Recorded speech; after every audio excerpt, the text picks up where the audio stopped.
주 예수 그리스도로 옷을 입다 라는 제목을 가지고 이렇게 말씀을 전합니다. 성가대 옷을 입으니까 성가대원이죠. 그렇죠? 그리스도인은 그리스도로 옷을 입은 것으로 그리스도인이다 이렇게 표현을 하고 있습니다. 이 말씀의 내용을 살펴보도록 합시다. 본문은 지금 13장 마지막 부분쯤에 있거든요. 그렇죠? 13장 마지막 부분쯤에 있는데 사실상 그 위치나 내용으로 볼 때에 앞에 서로 사랑하는 것이 율법을 이루는 것이다. 형제 사랑, 그 사랑에 대한 이야기들을 하고 그리고 그 뒤에 이어지는 14장, 15장도 말하자면 어떻게 사랑이라고 하는 원리를 따라서 서로 다른 색깔을 신념을 가지고 있는 습관을 가지고 있는 사람들이 함께 어우러져 살아갈 수 있을 것인가 그런 내용을 다루고 있거든요. 그러니까 앞의 내용이나 뒤의 내용이 서로 연결되어지고 있는데 그 사이에 어떻게 보면 조금 낯설어 보이는 것 같은 내용이 들어가 있습니다. 그래서 그 내용이 무엇인지를 잘 알기 위해서는 어쩔 수 없이 앞의 내용과 뒤의 내용을 좀 살펴보아야만 합니다. 어떤 이렇게 장면이 있으면 대사도 있잖아요. 장면 안에 대사도 있죠. 그것만으로도 어떤 뜻인지 이해할 수 있긴 하겠지만 뒤에 무슨 내용이 나오는지 무슨 장면이 나오는지 앞에 어떤 내용과 장면이 있는지에 따라서 굉장히 내용이 달라질 수 있잖아요. 그렇죠? 그렇기 때문에 뒤의 내용과 앞의 내용을 조금 살펴보고 그리고 나서 이 내용을 저희가 살펴볼 수 있을 것입니다. 13장 오늘 본문 바로 뒤에 14장 15장 본문이 나오게 되어지는데요. 지켜서 구원을 얻도록 주어졌다 여겨졌던 율법이 폐하여졌다라고 지난번에 우리 같이 봤죠. 사랑은 율법의 완성이다. 사랑이 율법의 완성이지 율법 규정들을 다 지키는 것이 구원을 만들지 못한다. 그리고 세상에 어떠한 인간도 계명을 다 지켜서는 하나님 앞에 의롭다 하심을 얻을 육체는 없다. 이렇게 됐잖아요.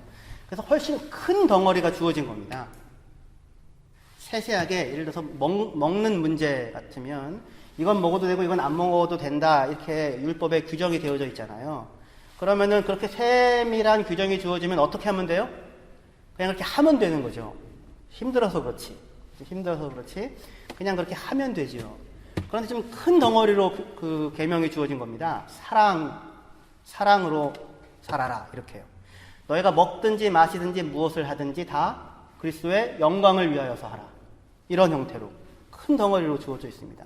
구체적으로 뭘 먹어라, 뭘 마시라, 뭘 금해라, 뭘 해라 라기보다 당신들이 무엇을 하든지 간에 그것이 그리스도에게 영광이 되어지는 것인가, 주를 위하여 행하는 것인가 라고 하는 것이 원리다 이렇게 주어진 거예요. 그렇죠? 큰 덩어리로.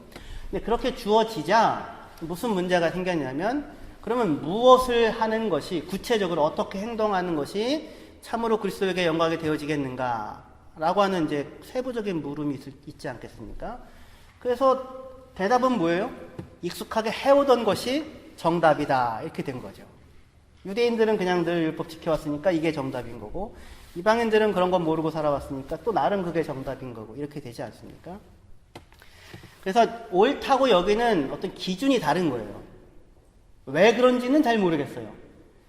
일단 이게 옳다고 하면 사람들은 얼마든지 거기에 이유를 만들 수 있지요. 그렇죠.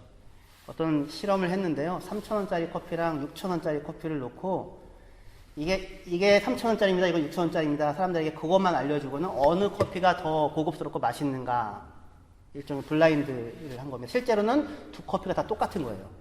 사실은. 근데 사람들이 실험자들이 이렇게 먹고 나서 뭐가 맛있다고 할까요? 6,000원짜리가 맛있다고 하죠. 6,000원짜리가. 이 3,000원짜리는 뭔가 시큼하고 조금 털털합니다. 6,000원짜리는 제가 맛에 예민해서 그런지 또 향기에 예민해서 그런지 모르겠는데 미묘한 고급스러운 맛이 있습니다. 이런 얘기를 이제 하는 거죠. 그런데 알고 보니 둘 다 똑같은 거죠. 먼저 결정을 해놓는 거죠. 6,000원짜리니까 더 맛있고 고급스러울 거야. 그리고 나는 그거를 구분할 수 있는 고급스러운 사람이야. 이렇게 되는 거죠. 결정을 해놓고 거기에 대한 이유를 붙이는 거는 사람들이 얼마든지 할 수 있거든요. 익숙하게 옳다고 생각하는 것이 다 있는 겁니다. 그럼 거기에다가 이런 이유 때문에 이게 옳습니다. 이런 걸 지금 사실은 사람들이 하고 있는 거예요. 로마 교회도 마찬가지였거든요. 인적 구성원이 다양했습니다. 그러니까 다양한 기준들이 있었겠죠. 그래서 그런 기준들이 각자 다를 때에 그럼에도 불구하고 어떻게 함께 살아갈 수 있는가, 그 함께 살아내는 삶을 담아낼 수 있는 기준은 뭔가, 그렇죠? 그런 내용을 이제 이야기를 하게 되는데요. 그 기준이란 이런 겁니다. 과연 그런 행동을 할 때에, 그런 기준을 삼아 어떤 행동을 할 때에 무엇을 위하여서 또는 누구를 위하여서 각자의 행동 기준을 고수하고자 하는가, 이거예요. 대답이 나를 위하여서, 이거는 나의 만족을 위하여서 이렇게 되면 안 되겠죠. 당연히 대답은 주님을 위하여서, 하나님을 위하여서, 그리스도를 위하여서, 이렇게 이제 대답이 되겠습니다. 근데 문제는 그거죠. 주님을 위하여서라고 모두가 얘기하는데, 그러면 과연 무엇이, 어떤 선택이, 어떤 기준이 주님을 위하여 하는 합당한 행동이겠는가? 그렇죠. 그 기준은 또 달라지겠죠. 그래서 결국 또 뭐로 돌아가냐면 자기네들이 옳다 여기는 기준으로 또 돌아가게 되는 겁니다. 그래서 주님을 위하여라고 하는 것을 대의명분으로 항상 내세우는데, 실제로는 내게 편안한 것, 내게 익숙한 것, 내가 원하는 것, 그것에 대한 만족을 주님을 위하여라고 하는 것으로 덧붙이는 거죠. 사실은 자기의 욕망인데, 사실은 그냥 자기의 비전으로 포장된 자기의 그냥 생각이고 뜻일 뿐인데, 거기에다가 얼마든지 주를 위하여라고 하는 것들을 붙일 수가 있는 것입니다. 그럼 너무 막 함부로 사용되어질 수 있는, 맞는 원칙이긴 하지만 되게 모호한 원칙일 수 있지 않습니까? 그래서 거기에 대하여 바울이 다른 기준을 하나, 똑같은 그 내용을 설명하는 다른 내용을 하나 주는 겁니다. 주를 위하여라는 말은 주님을 위한다고 하면 무슨 일이든지 해도 된다라는 뜻이 아니라, 그러니까 주님을 위한다고 하는 명목하에 십자군 전쟁도 일으키고 여러 가지 일을 했잖아요. 그렇게 해도 된다는 것이 아니고, 또 다른 기준이 뭐냐면 그리스도께서 위하여 죽은 형제를 너희가 옳다 여기는 것으로 망하게 하지 말아라 라고 하는 것이 또 하나의 기준입니다. 무슨 행동을 할 때 주님을 위하여 하는데, 동시에 그 주님을 위한다고 하는 말이 그럼 도대체 무엇인가? 네가 원하고 네가 소망하는 것 이룬다는 게 아니라, 주님을 위한다는 것은 무엇이냐면 주님께서 위하여 죽으신 형제, 얼마나 주님께서 소망하시고 사랑하시면 위하여 죽겠습니까? 그렇죠? 가장 주님이 소망하는 거죠. 예수님이 그리스도께서 위하여 죽으신 형제를 너 스스로가 옳다고 생각하는 것으로 말미암아 망하게 하지 말아라 라는 말로, 과연 주님을 위한다고 하는 것이 무슨 말인지를 이렇게 규정을 하고 있는 것입니다. 그러니까 주를 위하여라고 하는 말은 무슨 말과 똑같으냐면 그리스도께서 위하여 죽으신 형제를 위하여라고 하는 말과 똑같은 말이 되는 겁니다. 그러니까 이런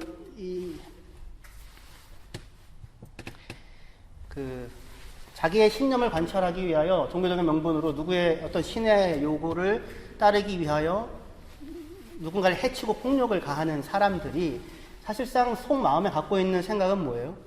만약에 그 생각에 내가 그래서 죽어서 사후에 정말로 좋은 자리에 가기를 원하는 것이라면 그건 다만 자기를 위한 폭력에 불과한 것이겠죠. 근데 주님은 어떤 분이시래요? 그 누군가를 위하여, 죄인을 위하여 자기를 오히려 죽어주신, 자기를 대신 희생하고 내어주신 분이 주님이래요. 그러니까 주님을 위하여라고 하는 말로 함부로 사용할 수 있는 형태가 아닐 것입니다. 다시 얘기해서 주님을 위한다는 말은 그리스도께서 위하여 죽으신 형제를 위하여라는 말과 같은 말이 됩니다. 하나님을 사랑한다는 말은 그 하나님이 이토록 사랑하신 사람을 사랑한다라는 말과 같은 말이 되는 것입니다. 하나님을 사랑한다는 것은 그러니 이웃을 사랑한다는 말과 같은 말이 되는 거죠. 그런데 우리는 이렇게 물을 수 있습니다. 그러면 목사님, 누가 그리스도께서 위하여 죽으신 형제입니까? 네, 우리는 아무도 누가 그리스도께서 위하여 죽으신 형제인지를 우리가 알 수도 없고 결정할 수도 없으며 결정해서도 안 되는 것입니다. 그렇기 때문에 우리의 사랑에서 배제되어도 좋을 수 있는 사람은 단 한 사람도 없습니다. 만일 누군가가 누군가를 배제하고자 한다면 오히려 그 자기 자신이 배제될 것입니다. 왜냐하면 긍휼을 베푸는 자에게는 긍휼이 있는 심판이 있을 것이나 국률을 베풀지 않는 자에게는 국률이 없는 심판이 있을 것이라고 야고보서 2장 13절이 말씀하기 때문입니다.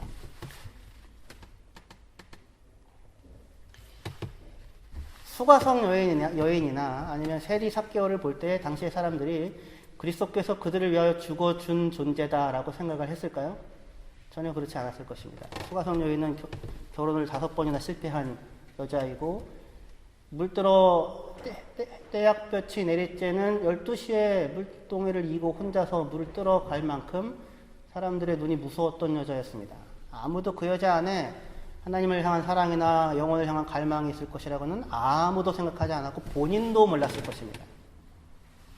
그리스도께서 위하여 죽어준 그리스도의 사랑을 받는 사람이라고는 아무도 생각하지 않았을 것입니다. 그런데 예수님이 찾아가시죠. 찾아가서 만나주시죠. 그리고 그 여인 안에 있는 그 갈망과 갈증이 하나님을 향한 것이었음을 말씀해 주시죠. 그때 비로소 그 여인에게 구원이 임하게 되죠. 우리는 아무도 누군가를 그리스도께서 죽어주신 형제에 대한 사랑에서 배제할 수가 없는 것입니다. 자기가 가지고 있는 기준은 다만 자기에게 적용될 뿐입니다. 오직 다만. 그것으로 누군가 형제를 비난하거나 판단할 수 없습니다.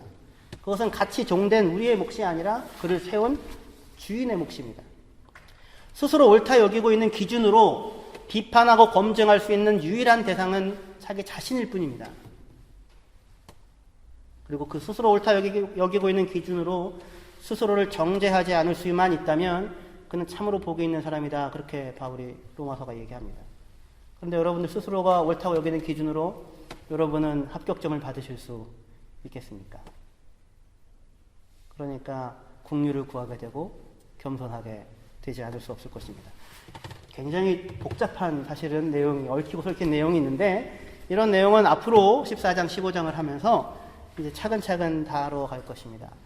저는 로마서의 핵심이 이 14장 15장에 있다고 생각합니다. 거기에 가장 중요한 핵심이라고 생각합니다. 왜냐하면 실제적인 로마 교회의 구체적인 문제를 다루고 있는 장은 이 14장과 15장이기 때문입니다.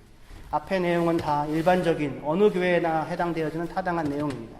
그것에 근거하여서 그러면 어떻게 구체적으로 우리 삶에서 벌어지는 일들을 해결할 것인가, 조율하고 나갈 것인가 라고 하는 내용에 대한 해답을 주고 있는 것은 이 14장과 15장이기 때문입니다. 그 14장을 시작하기에 앞서서 어떻게 보면 다소 느닷없어 보이는 내용이 등장하는 게 우리가 읽었던 13장 그 본문입니다. 밤이 깊고 낮이 가까웠고 그리고 글소를 옷 입고 어둠의 옷을 벗고 빛의 갑옷을 입고 살아가라 이런 형태의 말씀입니다. 이 말씀 바로 앞에 우리가 여러 차례 살펴봤던 내용이 무엇이었냐면 사랑은 율법의 완성이다 라는 것이었습니다. 그러니까 앞에 사랑이 율법의 완성이라는 얘기와 뒤에 14장 15장의 얘기는 사랑의 율법의 완성이라는 얘기에 대한 구체적인 어떤 해답과 해법이 되는 것이잖아요. 그렇죠? 그러니까 서로 연결이 되어지고 있는 것, 그 사이에 우리 본문이 있다는 것입니다. 앞서 사랑에 대한 우리 이야기를 살펴보면서 사랑이 율법의 완성이라는 그런 이야기를 살펴보면서 우리가 도달했던 자리는 무엇이었냐면 사실상 누구도 사랑에 자신이 있다 얘기할 수 있는 사람이 없다는 것이죠. 여러분은 스스로 생각할 때 사랑의 용사라고 할 수 있나요? 사랑에 자신이 있나요? 늘 아이들을 만날 때마다 사랑에 자신이 없는데요. 오늘 제 아내가 생일인데 열심히 수고하여서 뭔가를 해주려고 애를 썼지만 사랑에 자신은 없습니다.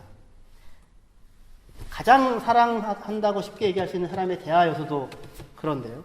사실상 누구도 사랑에 자신이 없는 사람들로서 우리가 만난 그 사랑은 다만 우리가 그리스도 예수 안에 있을 때 그리고 우리가 하나님의 사랑을 의지할 때에야만 우리의 사랑이 길을 잃지 않을 수 있다 하는 사실을 우리는 확인을 했었습니다. 남들보다 우리가 더 사랑을 한다고 하는 것으로 우리의 남다름을 확보할 수 있는 존재가 아니다라고 그렇게 확인을 했었습니다. 사랑을 하는 중에서도 우리는 심지어 악을 행합니다. 사랑은 이웃에게 악을 행하지 않는다라고 말씀하셨는데 우리는 사랑을 하면서도 이웃에게 악을 행하고 있는 자기 자신을 자주 발견하게 됩니다.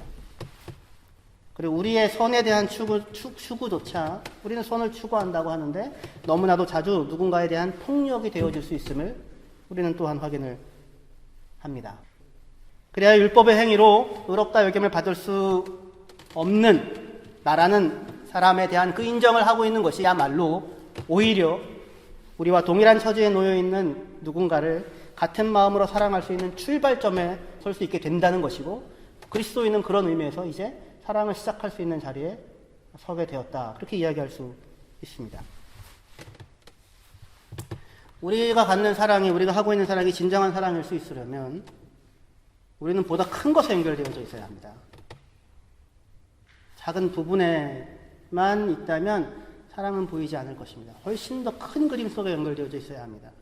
아니, 하나님이 빚어가시고 있는 역사 속에 연결되어져 있어야 합니다.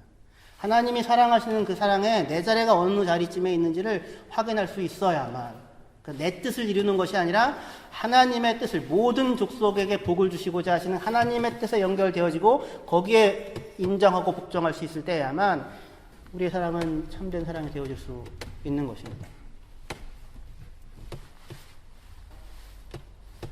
젊어서 모세는 자신의 의분으로 이스라엘 사람을 핍박하던 애굽 사람을 쳐 죽였지만 이스라엘 사람에 대한 사랑이라고 생각했는데 사실은 사랑은 아니었습니다. 젊어서 바울은 자신의 열심으로 이스라엘의 정체성을 흐린다고 생각하여 교회들을 열심히 핍박했는데 그것 또한 사실은 사랑이 아니었죠. 하나님의 사랑은 그런 형태로는 나타나지도 않고 증거되어지지도 않습니다. 하나님의 사랑은 유월절 어린 양의 죽음이나 십자가의 예수님의 죽음과 같이, 또는 모세의 40년간의 길고 긴 양치기 생활이나 요셉의 고통의 세월과 같이 죄인과 의인이 서로 같이 삶을 같이 살아낼 수 있는 어떤 그런 자리를, 구체적인 자리를 마련해가는 방식으로 이 땅 가운데 구현이 되어져 가는 것입니다. 하나님의 사랑은 복음을 선포하고는 안 받으면 니들 탓이야라고 하는 것이 아니라 겸손하게 복음으로 사람을 초청해 드립니다. 그리고 그들의 삶에서 익숙하게 알아들을 수 있는 그들의 언어로 이야기합니다. 나 물 좀 줘라, 이렇게 얘기를 하는 거죠. 예수님이 사마리아 여인에게. 삭개오에게 내려와서 오늘 너희 집에서 밥 좀 먹자, 이렇게 이야기하는 거죠. 익숙하게 그들에게 이해할 수 있는 언어로 겸손하게 찾아나가 그들을 불러 초청하여 그들과 용서와 화해를 만들어내고, 그리고 소망에 있는 삶을 그들에게 돌려주는 형태로 하나님의 사랑이 작동을 합니다. 그것이 바로 어둠에 가득한 세상에서 사랑이라고 하는 것으로조차도 폭력을 행하고야 마는 세상 가운데서 우리를 불러, 빛으로 불러 우리를 사랑하고 계시는 하나님의 사랑의 행하심입니다. 그리스도인들은 바로 그 사랑을 만난 것입니다. 그 빛을 만나게 된 것이죠. 다른 어떤 것이 아니라, 우리가 무엇을 대단한 것을 만들어낸 것이 아니라 바로 그 빛을, 그 사랑을 만나게 된 것입니다. 그리하여 우리의 인생의 목표와 이유와 방향과 방식 전체가 달라져 버리게 된 사람들이 된 것이 그리스도인입니다. 우리는 바로 그 그리스도의 사랑을 만나, 하나님의 사랑을 만나 인생의 참된 가치와 의미가 무엇인지를 새롭게 가지게 되었습니다. 더 이상 삶의 목적이 이전과 똑같지가 않게 되었습니다. 삶에서 중요하다고 여겨지는 것이 더 이상 이전과는 전혀 다른 것이 되었습니다. 우리들 안에 나는 그리스도인이다라고 하는 신앙의 고백이 있다면 그것은 다만 나는 일주일에 한 번 교회를 나가고 교회 봉사를 하고 헌금 생활을 하고 성경을 좀 읽고 기도를 한다고 하는 얘기는 아닐 것입니다. 그리스도인이 되었다는 얘기가. 왜냐하면 그 얘기는 얼마든지 다른 말로도 바꿀 수 있거든요. 나는 일주일에 한 번 절에 나가고 절 봉사를 하고 식당 봉사도 하고 시주 생활도 하고 그리고 수도를 하고 불경을 읽습니다 라고 하는 말로 얼마든지 바꿨을 수 있을 것이기 때문입니다. 우리가 그리스도인이 되었다고 하는 고백은 그런 것이 아니라 나를 사랑하여 사랑으로 나를 찾아오신 그 예수 그리스도를 만났다는 것입니다. 인생과 삶 가운데서. 그리스도인이 되었다고 하는 것은 그 예수 그리스도의 사랑의 빛 아래서, 그 엄청난 사랑의 빛 안에서, 그 진실한 사랑의 빛 안에서 나의 연약함과 나의 할 수 없음과 이 출구도 없는 이기심과 불의함을 발견하게 되었다고 하는 것입니다. 그리스도인이 되었다고 하는 것은 바로 그런 나를 하나님께서, 예수께서 사랑하셔서 나를 위하여 자기 자신을 내어주셨고, 그리고 자신의 운명을 나의 운명으로 두시고 나의 운명을 자신의 운명으로 떠안는 이 엄청난 말도 안 되는 교환을 기꺼이 감행하시고, 그리고는 나와 함께 살아가는 삶을 다만 3개월이나 한 달이나 무슨 몇 년이 아니라 영원히 나와 함께 살아가는 삶을 살아가기로 하셨다고 하는 그 그리스도의 사랑을 만나 그리스도의 사랑을 입은 자로 매일매일 매 순간순간을 살아가는 자가 되었다고 하는 것입니다. 그리스도인이 되었다고 하는 것은 동시에 그리스도께서 그토록 사랑하신 사람이 다만 나 혼자만이 아니라 이 출구 없는 죽음의 삶을 견뎌가고 있는 세상의 모든 사람, 그들을 향하여 그리스도께서 자신을 내어주셨다고 하는, 그들 모두가 그리스도의 사랑의 대상이라고 하는 것을 받아들이고 이 사랑의 전달자로서 이 땅을 살아가는 자가 되었다고 하는 것입니다. 이것이 우리를 어둠에서 불러내어서 예수 그리스도의 빛 가운데 들어가게 하신 하나님의 부르심입니다. 하나님 그렇게 우리를 불러내셨습니다.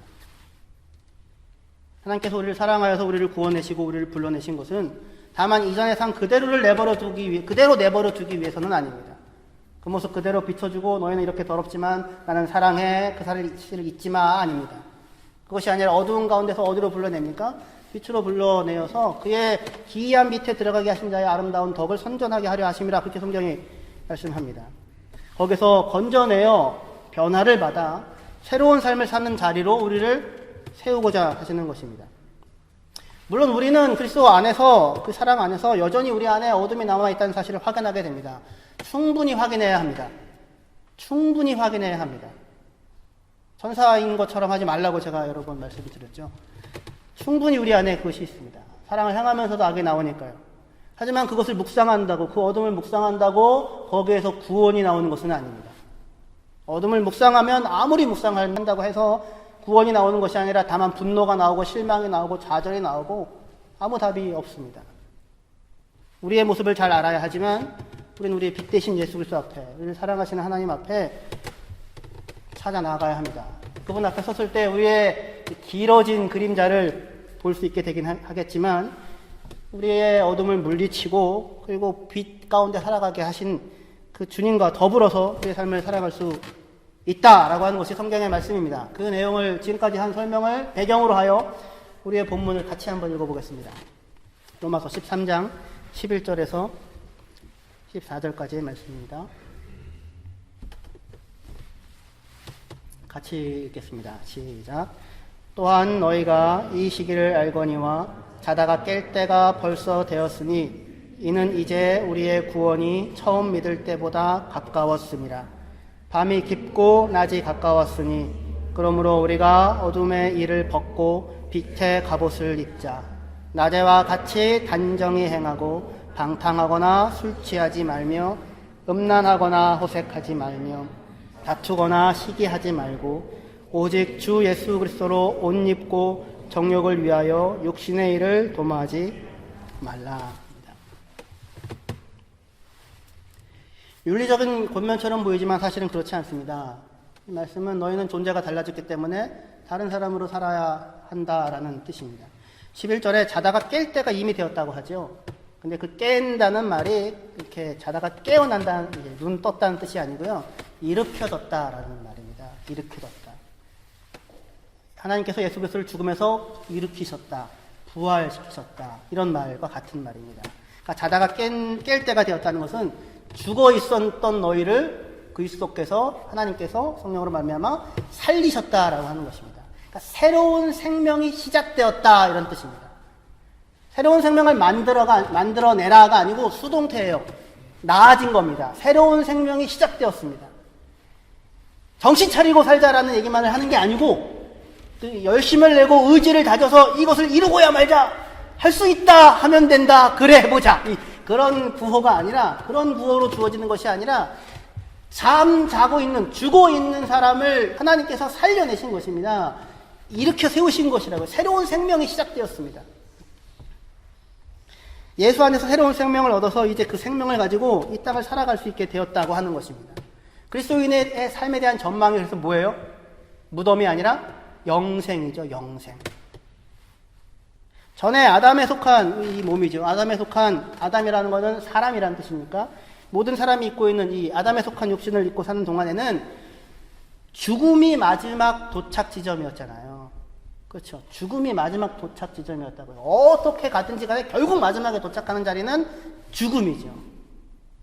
오래 살든 짧게 살든 무슨 일을 하고 살든지 간에 마지막 도착 지점이 죽음이었기 때문에 어떠한 누구도 삶의 진정한 목표를 가질 수가 없었습니다. 왜냐하면 뭘 해본들 죽음이 끝이니까요. 뭘 해본들 죽음이 마지막이니까요. 그러니까 전도서 기자가 헛되고 헛되며 모든 것이 헛되도다, 그렇게 이야기하지 않습니까? 그러나 이제 예수 그리스도의 부활로 말미암아 시작된 새 생명 가운데 살게 된 우리는, 다시 얘기해서 예수 그리스도로 옷을 입은 우리는 삶에 대한 다른 전망을 가질 수 있게 되었는데, 그것이 영생이라고요. 영생. 죽음으로 끝나지 않는다고요. 죽음이 마지막 도착역이 아니라고요. 삶에 대한 전망이 완전히 달라진 것입니다. 그러니까 삶은 더 이상 어떻게 해서든지 참고 견뎌내야만 하는 힘든 고투가 아니고, 또는 아니면 한번 태어났으니 해볼 건 다 해보고 살리라 가리라 라고 하는 그런 어리석음, 무모함도 아니고, 또는 유명하든지 남다르든지 라고 하는 그런 것들이 아니라 영생. 우리를 지으신 하나님, 그분을 알고 그분을 사귀고 그분을 알아가고 그분을 닮아가는 그런 매일매일의 삶이 오늘이 되는 것이고, 그 오늘이 계속해서 끊임없이 이어져서 영생으로 이어지고 영생을 낳는 것입니다. 그러니까 삶이라고 하는 것은, 인생은 다만 빨리 정답을 알아서 풀어내버려야 할 어떤 힘든 과업이 아니라, 그게 아니고 마지막까지 살아가야 할, 마지막까지 하나님과 동행하며 살아가야 할, 마지막까지 하나님이 허락하신 동역자들과 곁에 있는 이웃들과 함께 살아가야 할 동행이며 여정이 되어지는 것입니다. 그것을 통하여 하나님을 알아가게 되고 하나님을 닮아가게 되는 것입니다. 여러분들의 삶은 어디로 이어지고 있습니까? 오늘의 삶은 무덤입니까? 아니면 영원으로 이어지고 있습니까? 영원으로 이어지고 있다면 삶에 대한 전망은 완전히 달라지게 될 것입니다. 그리고 이것은 다만 전망의 문제가 아니라, 가치관의 문제가 아니라 그리스도 예수 안에서 실제로 일어난 새로운 생명의 시작의 문제입니다. 그러니 오늘 죽을 터이니 먹고 마시자라고 하는 것은 우리의 구호가 아닐 것입니다. 먹고 마시자는 아닐지라도 거기에 많이 집어넣을 수 있습니다. 오늘 죽을 터이니 이것 한번 해보자. 오늘 죽을 터이니 이것 한번 누려보자. 그것이 세상 사람들의 가질 수 있는 유일한, 한번 꼭대기까지 올라가 보자, 한번 뽀대나게 살, 뭐가 됐든지 간에. 하지만 그것은 다만 죽음이 종착역일 것입니다. 하지만 우리는 그렇지 않습니다. 우리는 영생을 살아내는 사람입니다. 그리하여 우리의 인생은 하루하루 순간순간은 인내로서 우리의 경주를 달려나가야 하는 그런 매일입니다. 그래서 영원을 향하여 가야 하기 때문에 인내로서 우리의 경주를 해야 하는 것입니다. 히브리서 12장 1절 2절에 그러므로 우리에게 구름같이 둘러싼 허다한 증인들이 있으니 모든 무거운 것과 얼매기 쉬운 죄를 벗어버리고 인내로써 우리 앞에 당한 경주를 하며 믿음의 주요 또 온전하게 하시는 이인 믿음의 창시자여 믿음의 완성자인 예수 그리스도를 바라보자, 이렇게 말씀하고 있습니다. 그러니까 로마서 13장의 본문의 말씀은 다만 윤리적인 명령이 아니라, 착하게 살고 사랑하고 깨끗하게 살자 이런 윤리적인 명령이 아니고, 존재 방식이 달라졌으니 다르게 살아라 라고 하는 삶에 대한 전망을 보여주고 있는 것입니다. 더 이상 어둠에 속하지 않았으니 빛 가운데 들어왔으니 빛을 살아내라 라고 하는 것입니다. 우리는 주 예수 그리스도로 옷을 입었습니다. 주 예수 그리스도로 옷을 입었습니다. 가면을 쓴 것이 아닙니다. 성경에 두 가지 표현이 있거든요. 가면을 쓴다, 옷을 입는다. 그런데 우리에 대하여 가면을 쓰라고 하지 않습니다. 가면을 쓴 것이 아니라 옷을 입었습니다. 가면을 썼다는 것은 그 역할을 연기하고 산다는 거잖아요. 외식, 위선이라고 했었죠. 가면을 쓰고 역할을 연기하면 본인도 알고 주위 사람들도 다 압니다. 본인도 힘들고 주위 사람들도 당혹스럽습니다. 그런데 우리를 향하여 그리스도의 가면을 쓰고 역할을 연기하라고 얘기하지 않고, 성경은 담대하게도 너희는 그리스도로 옷을 입었다라고 합니다. 옷을 입었다고 하는 것은 그 사람 자체가 그 존재가 되었다라고 하는 것입니다. 판사가 옷을 입으면 그는 판사죠. 판사가 옷을 벗어버리면 더 이상 판사가 아니죠. 법복을 입으면 그는 판사입니다. 경찰이 옷을 그런 말 쓰죠. 옷을 벗었다. 그럼 더 이상 그 존재가 아니죠. 옷을 입고 있으면 그 사람은 그 사람인 것입니다. 그런데 우리는 주 예수 그리스도로 옷을 입었다고 말씀합니다. 갈라디아서 3장 20절에 누구든지 그리스도와 합하기 위하여 세례를 받은 자는 그리스도로 옷 입었느니라 합니다. 누구든지 세례를 받은 자는, 누구든지 예수 그리스도를 주로 고백하는 사람은 그리스도로 옷을 입었느니라 라고 합니다. 그리스도의 사랑을 알고 그 안에 자기 삶이 담겨졌음을 아는 사람은 그리스도로 옷을 입었습니다. 이미 그 옷을 입은 사람으로 이 땅을 살아가라, 그렇게 말씀합니다. 그리스도 예수로 옷을 입기 전에 우리는 아담에 속한 육신의 옷을 입고 있었습니다. 아담에 속한 육신의 옷을 입었다는 것은 무슨 얘기냐면 범죄한 아담이 스스로 부끄러워서 자기를 가리죠. 그렇죠. 스스로가 부끄럽습니다. 자기의 존재가 부끄럽습니다. 스스로 자신의 존재의 부끄러움을 가리기 위하여 무화과 나무로 얼기설기 옷을 해 입습니다. 모든 인생의 고단한 노력이 이것입니다. 다 이것을 하고 살아갑니다. 스스로 부끄러움을 가리기 위하여, 사람들 앞에서 부끄러움을 가리기 위하여 얼기설기 옷을 지어 입고 있습니다. 하나님께서 오셔서 어떻게 합니까? 그 옷을 벗겨주시고 가죽옷을 입혀주시죠. 예수 그리스도의 피로 우리의 죄를 덮어주시고 예수의 생명으로 우리를 의롭다 하시는 의의 옷을 입혀주시고 그래서 그리스도로 옷 입혀주시고 그리고 하나님께 나와 하나님과 교제하며 사귀며 영생을 누리며 살아가는 삶을 살라고 우리를 불러들이십니다. 성경에 우리에 대한 일관적인 설명입니다. 그런데 우리가 이제 그리스도의 옷을 입었다고 하는데 여러분들은 어떻게 옷을 잘 입고 계십니까? 성가대원들은 이제 오늘 예배가 끝나면 성가대 옷을 벗고 밖에 나가서 살다가 주일날 오면 성가대에 다시 옷을 다시 입게 되지 않습니까? 전에 입고 있던 옷을 사실은 벗어야 새로운 옷을 온전히 입을 수가 있을 것입니다. 어둠의 일들을 벗어버려야 그 옷을 벗어버려야 빛의 갑옷을 입을 수 있을 것입니다. 그래서 그렇게 말씀합니다. 물론 우리는 여전히 아담에게서 물려받은 아담에게 속한 육신을 입고 있습니다. 그래서 변명과 자기 합리화로 자꾸 나아가게 되지요. 벗어버려야 할 삶의 방식과 습관과 가치관을 여전히 가지고 있습니다. 내 몸처럼 내게 붙어 있습니다. 내 존재처럼 붙어 있습니다. 그러나 예수를 만나서 그의 사랑에 믿음으로 연합한 자는 이미 주 예수 그리스도로 옷을 입었다고 말씀합니다. 아니 정말로 이미 주 예수 그리스도 옷을 입었습니다. 그리스도께서 우리를 입으셨습니다. 그리스도께서 자신을 우리를 덧입혀 주셨습니다. 성경에 기드온에게 성령이 임했다라고 하잖아요. 근데 원래 히브리어 표현은 기드온이 성령을 옷 입었다라는 겁니다. 기드온이 성령을 옷 입었다. 근데 어떻게 우리가 성령을 마음대로 옷 입을 수 있겠습니까? 그럴 수 없죠. 그게 아니라 성령이 임한 거죠. 성령이 기드온을 입은 거죠. 성령이 자기로 기드온을 덮어주신 것이죠. 예수께서 자기로 우리를 덮으시고 입으신 것이죠. 품으신 것이죠. 그것을 우리에게 일어난 일로 받아들여야 하는 것입니다. 그 옷을 입고 있는 사람이 나라고 여겨야 되는 것이죠. 무슨 옷을 입었느냐가 사람의 삶을 다르게 만들고 행동을 다르게 만들게 됩니다. 그렇죠. 신랑 신부 옷을 입고 딴짓을 할 수는 없지 않겠습니까? 주 예수 그리스도의 옷을 입고 그 옷에 걸맞는 삶을 살아야 마땅할 것입니다. 예수 그리스도의 옷을 입었다면 더 이상 정욕을 위하여 육신의 일을 도모하지 말고 살아야 합니다. 물론 예수 그리스도의 옷을 입었다고 그리스도를 고백하는 사람들은 다 그 옷을 입었으니까 예수 그리스도의 옷을 입었다고 더 이상 정욕을 위하여 살 수 없다. 그런 일들이 자동적으로 벌어진다는 뜻은 절대로 아닙니다. 우리가 정신줄을 놓고 있으면 정신줄을 잠깐 놓고 있으면 설교도 확 지나가잖아요. 깨어 정신을 차리지 않으면 어느새 익숙한 옛 삶의 방식으로 달려가고 있는 자기 자신을 발견하게 됩니다. 우리가 벗어버려야 할 어둠의 일들은 성경에서는 이렇게 딱 표현하는데요. 방탕과 술 취함, 음란과 호색, 다툼과 시기. 이 얘기가 무슨 얘기인지 심오한 뜻이 있지만 너무나도 심오하여 지금 이야기할 수 없고 여러분들 각자에게 성경이 선포하는 대로 받으시면 됩니다. 방탕과 술 취함, 음란과 호색, 다툼과 시기. 이런 일들은 이제 지나간 때가 족하다 그렇게 말합니다.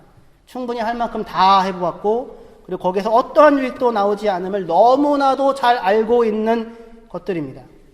이전에는 이런 식의 삶의 방식 말고는 다른 방식을 알지 못하여 그냥 그렇게 살 수밖에 없었다면 이제는 다른 삶의 방식을 알고 있게 되었으니 다르게 살아가라 이렇게 얘기하는 것입니다. 마지막으로 데살로니가 전서 5장 4절부터 11절까지의 말씀을 같은 내용을 다르게 설명하는 말씀을 읽고 말씀을 정리하도록 하겠습니다.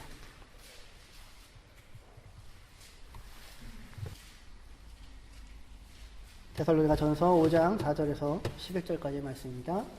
제가 읽을게요. 형제들아 너희는 어둠에 있지 아니하매 그 날이 도둑같이 너에게 임하지 못하리니 너희는 다 빛의 아들이요 낮의 아들이라. 우리가 밤이나 어둠에 속하지 아니하나니 그러므로 우리는 다른 이들과 같이 자지 말고 오직 깨어 정신을 차릴지라.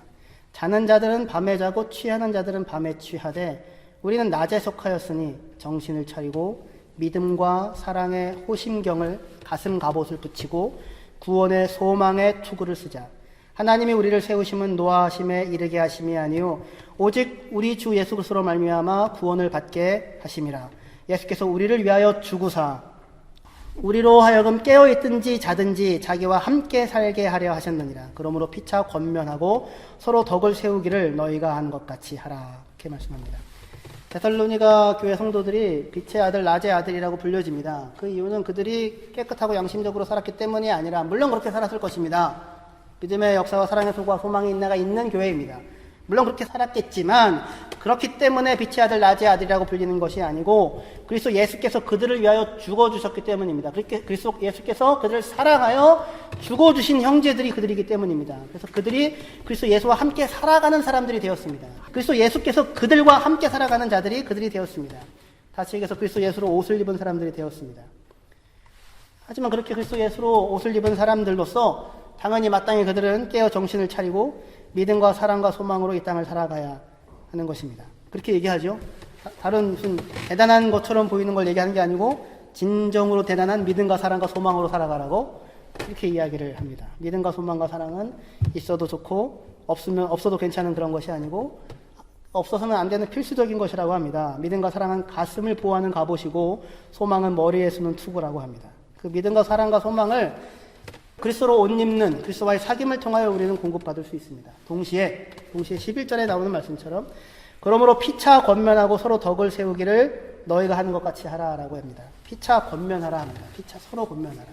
권면하라는 말은 위로하라 이런 말입니다. 위로하라. 힘이 되어줘라. 성령님을 헬라 말로는 파라클레토스 그렇게 얘기합니다. 권면하라는 말은 파라칼레오라는 말입니다. 다시 얘기해서 성령님이 하시는 일들을 당신들이 하십시오. 이렇게 됩니다. 성령님이 하시는 일들을 권면을, 위로를, 격려를, 찾아감을, 돌봄을 당신들이 서로가 서로에 대하여 행하십시오. 그럴 때에 우리가 이 어둠의 세상 가운데서 빛의 자녀로 그리스도를 옷 입은 사람들로 힘있게 살아갈 수 있습니다. 라고 하는 형태의 말씀입니다. 여러분 하나님을 신뢰하고 의지하십시오. 예수 그리스도를 신뢰하고 의지하십시오. 그분에게 찾아 나가십시오. 반드시 그분이 여러분들을 실망시키지 않을 것이고 위로해 주실 것입니다. 여러분들 이 땅에 있는 사람들을 한번 의지하시고 기대하시고 찾아가 보십시오. 반드시 실망하게 될 것입니다. 하지만 성령님께서는 바로 곁에 계신 여러분들을 통하여서 당신의 위로와 당신의 권면과 당신의 사랑을 나타내 주십니다. 하나님을 의지하고 신뢰하십시오. 결코 실망하지 않을 것입니다. 한 번도 우리를 실망시키지 않으실 것입니다. 사람을 신뢰하고 의지하십시오. 반드시 실망하고 반드시 낙심하게 될 것입니다. 그러나 하나님은 바로 그 실망할 수밖에 없는 우리들을 붙잡으시고 그리스도로 옷을 입혀주시고 그리고 우리를 통하여 서로를 권면하시며 우리를 통하여 서로를 세워가고 계십니다. 이것이 없이도 이 땅을 살아낼 수 있는 빛의 자녀로 이 땅을 살아낼 수 있는 사람은 한 사람도 없습니다. 우리는 그렇게 대단한 사람들이 아닙니다. 서로 권면하고 서로 세워주십시오. 서로 덕을 세워주십시오. 이렇게 얘기하죠. 덕을 세워준다는 말은 서로를 세워주십시오라는 말입니다. 서로를 무너뜨리지 마시고 서로를 세워가십시오라는 말입니다. 이 단어를 어디에 쓰냐면 하나님께서 아담의 갈빗뼈를 빼서 하와를 여자를 만드시죠. 여자를 만든다라고 하는 단어가 세운다, 서로 세운다 똑같은 단어입니다. 아담의 뼈 중에 뼈, 살 중에 살, 자기 자신의 존재 전체를 내어주어 누군가 새로운 사람을, 교회를, 이웃을, 형제를 세워가는 것입니다. 서로를 세워가는 그 일에, 형제를 무너뜨리는 것이 아니라 서로를 세워가는 그 일에 여러분들의 자신의 삶을 내어주십시오. 그것이 낮에 속하고 빛에 속한 그리스도로 옷 입은 사람들의 마땅한 삶의 모습일 것입니다. 기도합시다.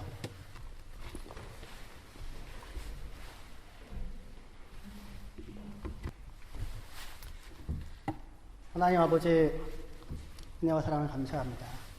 아무리 모으고 쌓고 붙잡고 의지해도 결국은 무너져 내릴 수밖에 없는 인생을 살고 있는 것이 저희들입니다. 저희들이었습니다. 그 마지막에 죽음이었고 종착역이 죽음이었고 무엇을 한들 그것을 벗어날 수 있는 방법이 없었습니다.